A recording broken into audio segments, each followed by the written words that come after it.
Hey guys, I just wanted to jump on real quick and just share something that God has been dealing with me about. We've been in a series on legacy at church lately, and everybody wants to leave a legacy because we all want to know that we have made an impact on somebody's life, that we have helped somebody. And this past Sunday, I was honored to get to share a word with our Lake Wells campus on heavenly investments. And in my time of study and preparation for Sunday, I looked up the meaning of the word investment, and just in short, it is devoting of time and resources with an expectation of a worthwhile result. So many times we get caught up in thinking of an investment in a monetary way, and while that is absolutely an investment that needs to be made into the heavens, but something that God shifted my perspective on is seeing an investment as it goes with my time and my gifts and my talents.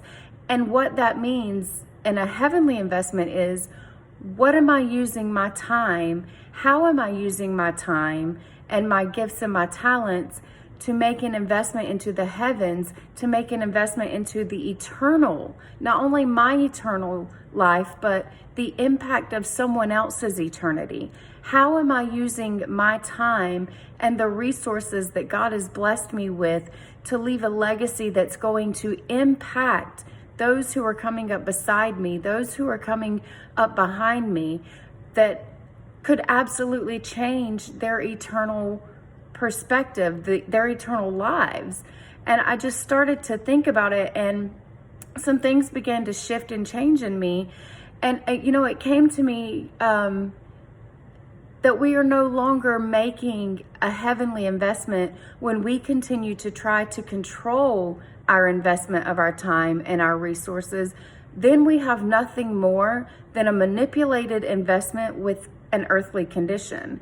And what I mean by that is, when we feel God prompting us to pour into others, because we're called to serve others and to serve them well, when we feel God calling us and prompting us to pour into others, but we put a condition on it, well, God, when I get through doing this that I'm already doing, then I'll step over here and I'll do that.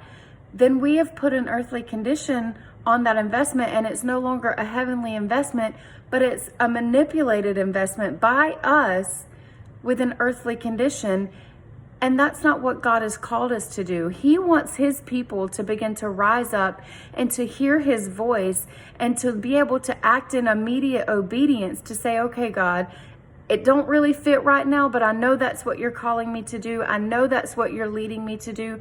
I hear you speaking this to me, so I'm going to do what you're calling me. I'm going to do what you're telling me, and I'm just going to be able to know that you are faithful, that you have everything under your hand, under your wing. You've taken me under your wing, so I'm going to know that when I invest this time, that it's absolutely an investment into eternity. It's going to impact someone's life and someone's eternal decisions.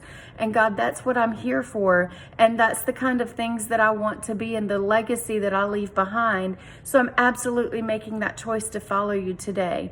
So I just want to encourage someone with the thought that when you hear the voice of the Lord speaking to you, even in the most inopportune times, or even if you just want to blow it off and think, gosh, that's just me, that's not God, follow your heart, follow that voice. Step out in faith and obedience and do what he's calling you to do, even to the smallest thing. Because when you step out and you say, God, I'm going to be obedient with my time, because it's not even my time, it's yours, but you have blessed me with it. And I'm going to know that you can take this time and do more with it in the supernatural than I can in the natural. Those small steps of obedience in our flesh lead to supernatural moments of victory and freedom and faith building moments for us and for others. And guys, that's what we're called to do. So today I just want you to take that thought and think, what are you investing today that is going to affect not only your eternity, but the eternal life of someone else? Listen to God's voice. Listen to him speaking to you today. Act in obedience, no matter what it may look like, no matter how busy you may be. Just take a minute to step out in faith and be obedient and walk in what He's called you to do, and know that when you're obedient to serve, when you're obedient to listen, then He is faithful to answer, and you have made an investment into your eternity and something that's going to affect the eternal decision of someone to come, leaving a heavenly deposit on your legacy. I hope that you all have a great day and talk soon.